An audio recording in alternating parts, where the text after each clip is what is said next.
네, 안녕하십니까. 스펙터 영어학원 신원장입니다. 오늘은 한지수 선생님 모시고 선생님의 수업에 대한 소개를 한번 받아보도록 하겠습니다. 선생님의 수업의 특징이 무엇인지 궁금하네요. 먼저 선생님 소개 부탁드립니다. 네, 안녕하세요. 강사 한지수입니다.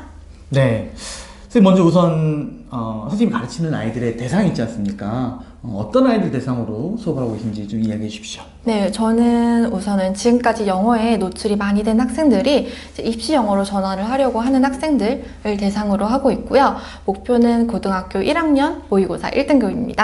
네, 그래서 구체적인 학년은 무학년이기는 하지만 초등학교 5학년에서 중학교 2학년까지입니다. 아, 그러면은 이제 초등학교 5학년부터 중학교 2학년 정도에 있는, 물론 영어는 무학년이지만 그 정도에 있는 친구들 가운데 이제 고등학교 1학년 모의고사를 1등급을 받고 싶은 친구들. 네. 그쵸. 그 친구들을 겨냥한 이 수업이 되는 거죠. 네. 근데 지금 방금 하신 말씀 들어보니까, 풍부한 영어에 노출됐다.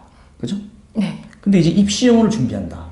그럼 이제 그 전에 노출됐던 영어와, 풍부하게 노출됐던 영어와 입시 영어가 다르다는 전제 아래서 그런 말씀을 하신 거죠? 네, 그렇죠. 그러면 기존의 아이들이 노출됐던 영어와, 그죠?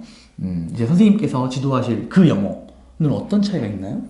우선 고등학교 내신 같은 경우에는 수능에 포인트가 맞춰져 있습니다. 그렇다 보니까는 이 또 출제 코드가 크게는 어법, 어휘, 그리고 내용 문제로 나눠져서 볼 수가 있는데요.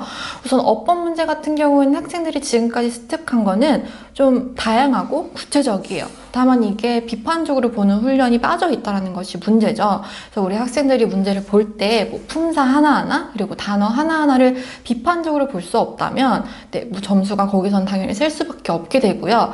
또 어휘 같은 경우에도 우리가 지금까지 실생활에 쓰이는 단어부터 또 토플에 쓰이는 단어까지 많은 단어들을 학생들이 알고 있을 텐데 이제는 수능에 나올 수 있는 수능의 포인트가 맞춰진 단어로 공부를 할 때가 된 것 같습니다.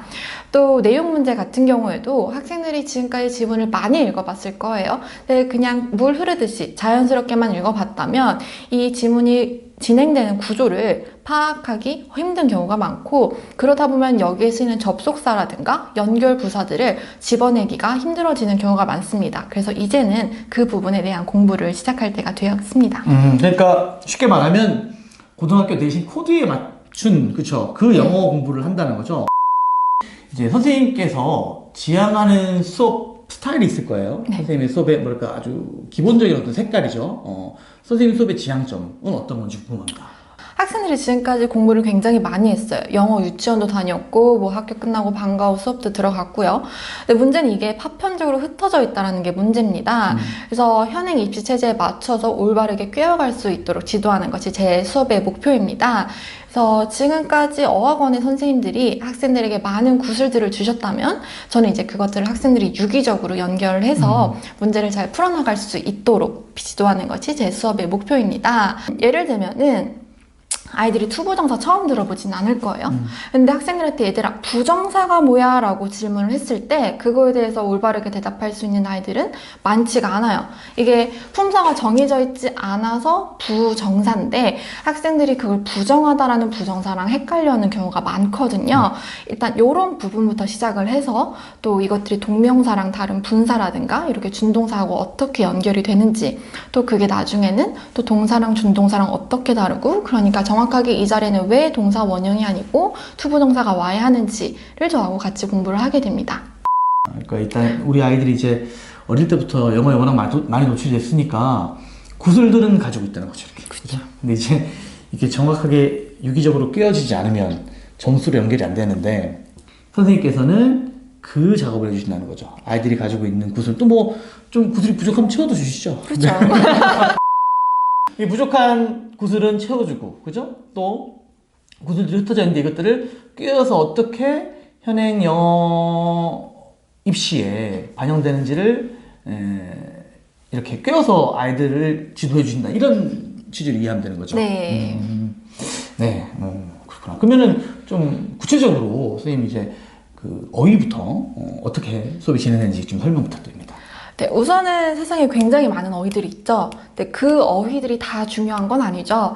빈출이 되는 어휘들 구조로 먼저, 빈출이 되는 어휘들 순서를 먼저 공부를 해야 하는데요. 특히 리딩 교재하고 연결을 지어서 공부를 하게 되면은 아이들이 훨씬 빠르고 그리고 더 오래 머릿속에 가지고 있을 수 있습니다. 특히 리딩 교재하고 연결을 해서 공부를 해야 그 어휘가 정확하게 어떤 맥락에서 어떤 쓰임으로 쓰일 수가 있는지를 훨씬 더 빠르게 습득을 할 수가 있고, 그때 파생어하고 또 그리고 반의어하고 어원하고 같이 연결해서 수업을 해주면 훨씬 오래 남고 더 여러 방면을 쓸 수가 있습니다. 그러니까 어휘가 워낙에 많잖아요, 그죠? 뭐 예를 들면 공무원 공부하시는 분들은 뭐 4만 개 이렇게 받아야 되는데 그게 고교 입시에서 다 중요한 게 아니란 말씀이잖아요. 그래서 이 내신에서 빈출되는 어휘들, 그죠? 또 수능에서 자주 나오는 어휘들, 이 어휘들을 중심으로 수업을 해 나가시는데 이것을 이제 리딩 시간에 녹인다는 말씀이시죠? 네, 리딩 시간에 녹여서 이제 예를 들면 뭐 어떤 단어가 나오면 이 단어는 수능에서 되게 이런 식으로 잘 나오고, 예를 들면 뭐 어느 학교에서 어떻게 내신에서 반영되는 문제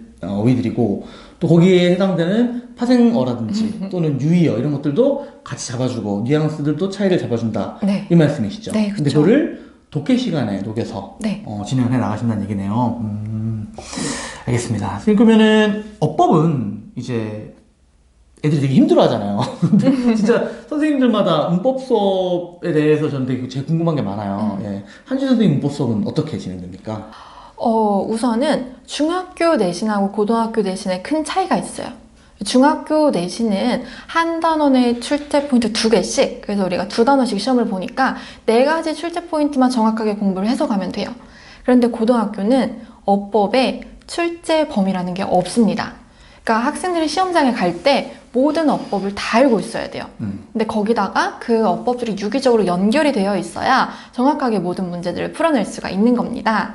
저는 학생들이 이미 가지고 있는 지식들을 제대로 유기적으로 연결을 해서 그 학생들이 여러 가지 문제에 적용이 될 수 있도록 팔품사부터 특수 구문까지 네, 이렇게 유기적으로 연결하는 수업을 같이 진행을 하고 있습니다. 그러니까 이제 사실 그래요. 중학교 시험은 보통 이번에 코로나 때문에 뭐 시험을 안 보고 이제 합쳐서 봤잖아요. 그죠? 중학기말을 합쳐서 봤는데 보통은 이제 1년에 4번 시험 본다 하면은 이제 한 단원에 핵심 문법 2개가 있고, 그래서 이제 4개 정도, 그죠? 2단원 정도 보니까 4개 정도 핵심 문법을 파악하면 되는데, 이제 고등학교 올라가면은 시험 범위가 없죠. 문법이 전 범위가 시험 범위예요. 그러면은 우리 아이들은 이제 최소한 중3 졸업할 때쯤에는 영문법 전반에 걸친 지식을 포괄적으로 가지고 있어야 되죠. 그쵸. 근데 이제 그러지 못한 경우가 많다는 거죠. 네. 그러니까 선생님 말씀을 아까 전에 얘기해 주신 것처럼 그것들을 다 묶어서 이제 그죠? 아까 뭐 팔품사부터 특수군까지 얘기하셨는데 전체적인 것들 이제 유기적이고 구조적으로 아이들이 좀 이해할 수 있도록 해주시는 그런 수업을 진행하신다는 말씀이시죠? 그쵸. 아, 그렇구나. 네, 이게 되게 중요한 것 같아요. 어머님들도 아셔야 되는데, 우리 아이가, 저도 이제 상담 전화를 많이 하면, 우리 아이가 문법은 좀 하는데, 라고 얘기하시는 분들도, 사실은 문법의 특정 단원들은 잘하는 경우가 있는데, 이게 포괄적이고 총괄적으로 잘 이해가 안 되는 경우는 많이 있거든요. 그래서 그런 부분들을 잡아주신다는 말씀입니다. 네, 그러면은, 선생님 이제 독해 수업은 어떻게 진행되는지 좀 설명 부탁드리겠습니다. 네, 이제 독해 수업 같은 경우에는 리딩 수업에서 가장 중요한 게 문해력의 향상이죠. 그래서 글을 정확하게 읽고 이해하고 그 다음에 필자의 그 주장까지 정확하게 이해를 할 줄 아는 것이 이게 문해력인데요. 쉬운 문장을 읽을 때는 사실 그 문해력이 두드러지지가 않아요. 어려운 문장들, 특히 경제라든가 철학이라든가 인문학이라든가 이런 난이도가 있는 지문들을 읽을 때 필요한 것이 문해력입니다. 그래서 2가지 정도가 전제가 돼야 돼요. 우선은 구조 독해를 할 수가 있어야 하는데요. 글이 전개되는 데는요, 몇 가지 구조들을 따르는 게 특징이에요. 그래서 저는 학생들하고 글을 읽을 때 구조의 구조가 어떻게 되어 있고, 그래서 이 필자가 주장을 어디에 위치시켰고, 근거를 어디에 위치시켰고, 그 다음에 그래서 글의 마무리가 어떻게 이어지는지를 항상 같이 확인을 하고 있고요.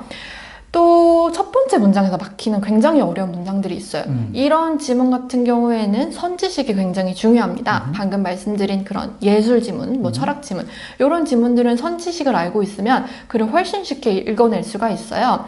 그래서 저는 중요한 텍스트들을 갖다가 미리 추려가지고 학생들하고 중학교 난이도에선 이 지문이 어떻게 출제가 되었는데 고등학교 난이도에서는 어떻게 출제가 되고 또 수능에서는 어떤 예시 혹은 어떤 선지랑 같이 유기적으로 연결이 돼서 나오는지까지 같이 확인을 하고 있습니다.